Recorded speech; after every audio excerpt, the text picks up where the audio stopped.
This is not research. There's no doubt. One case is not research, but this was associated with a chiropractic adjustment on a few of these cases. 15-month-old boy, Alexandria, it was a chiropractic student's baby. Diarrhea, variable, crying continuously, couldn't look in the mother's eyes, which may be a form of autism. Lateral view of the x-ray. We don't touch anybody without proper x-rays. There's a nasal view, shows the atlas is off to the right side, 2 3/4 degrees the way we measure. That's a vertex film. All right, this is the nose, this is the chin, the back of the skull. Here's the atlas right in here. Atlas rotation showed it went posterior 2 degrees. That's the way we measure. Post adjustment, we didn't x-ray him after we adjusted him because we're afraid to knock out what we did. All right, a couple of months later, his diarrhea gotten better, but his stool still remains soft. His congestion and runny nose was cleared after the next 2 months. He also checked every month, therefore he was still holding his first adjustment. All right, he was able to look in his mother's eyes. Why would a baby be sick like that?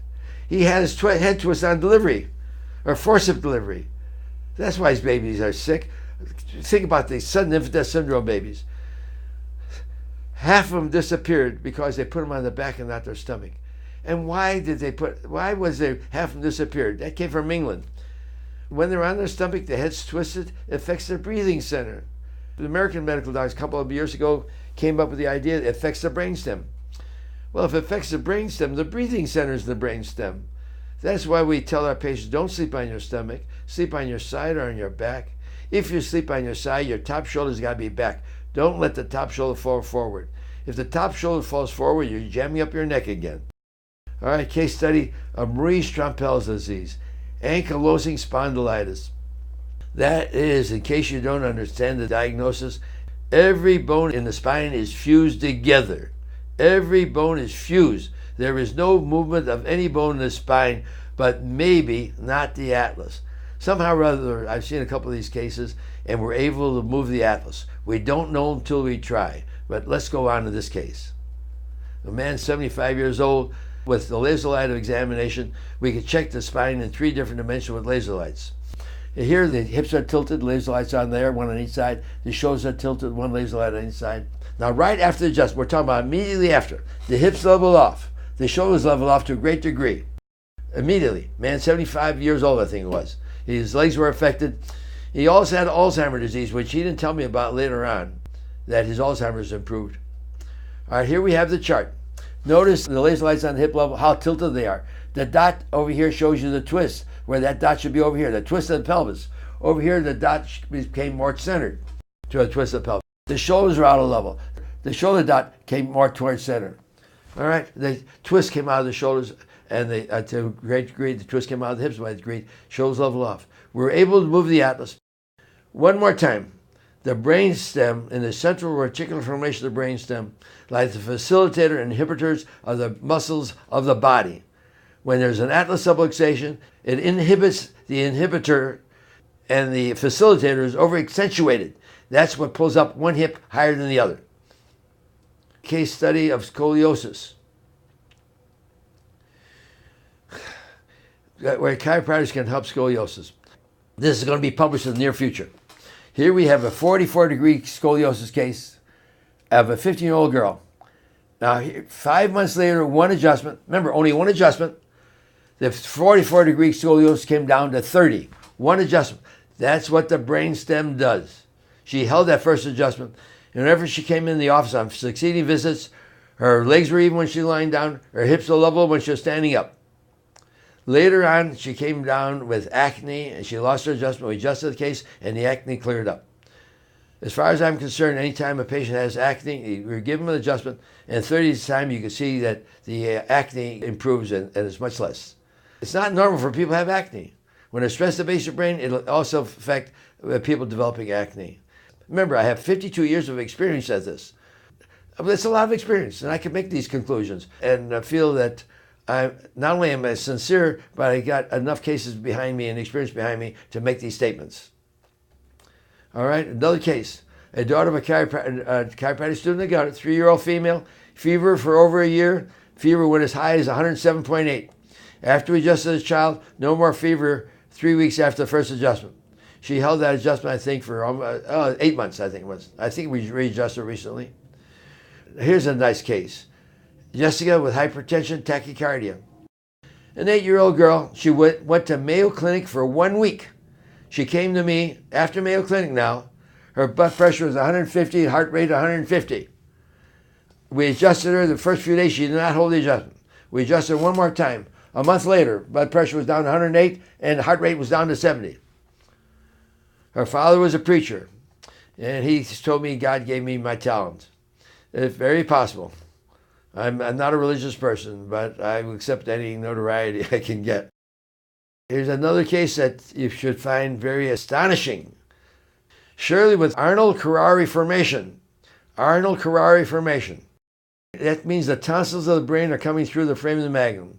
There's a hole at the base of your brain where your spinal goes through. That's called the frame of the magnum. And when part of the brain starts to come through there, they operate the base of the brain and open up the frame of the magnum. They enlarge the base of the brain, a hole there, and they cut off the rear section of the first vertebra. All right, she had migraine headaches for 20 years, paresthesis in the right hand for 30 years, and pains in her neck for 20 years.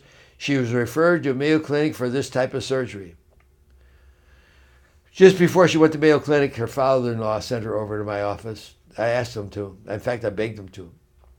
All her symptoms cleared in 8 weeks. She was holding her first adjustment. There's an Arnold-Chiari questionnaire formation, all right? And here is a questionnaire we gave her. We had it in our office, and you'll find that most of the things she said were positive where she had the Arnold-Chiari formation.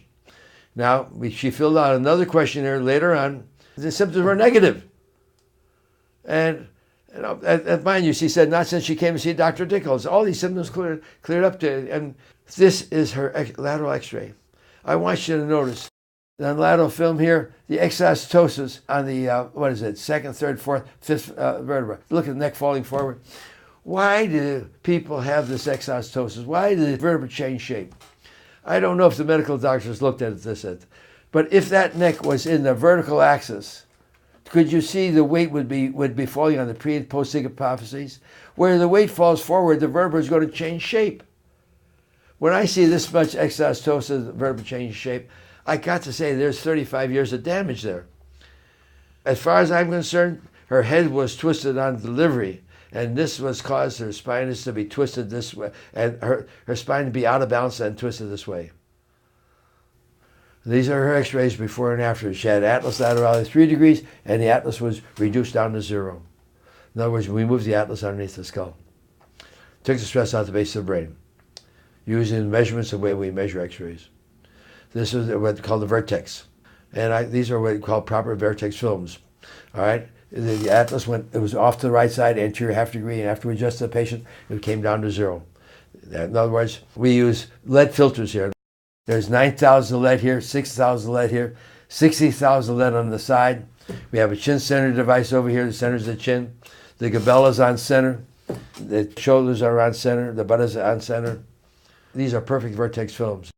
12-year-old young female with allergies, poor balance, kneecap place. Anyway, showing you more x-rays. All right, this is one where we want you to understand that if you understand magnificating the x-ray field, notice down here we say force the head straight. And that's why I'm showing you this. Remember, the atlas was locked in the frontal plane and in the transverse plane. When you forced the head straight, you did not move the atlas. And when you forced the head straight, we were able to come up the proper atlas laterality. Let's go further. When neutral position, the head was leaning severely. We cannot use that x-ray when the head's leaning that way.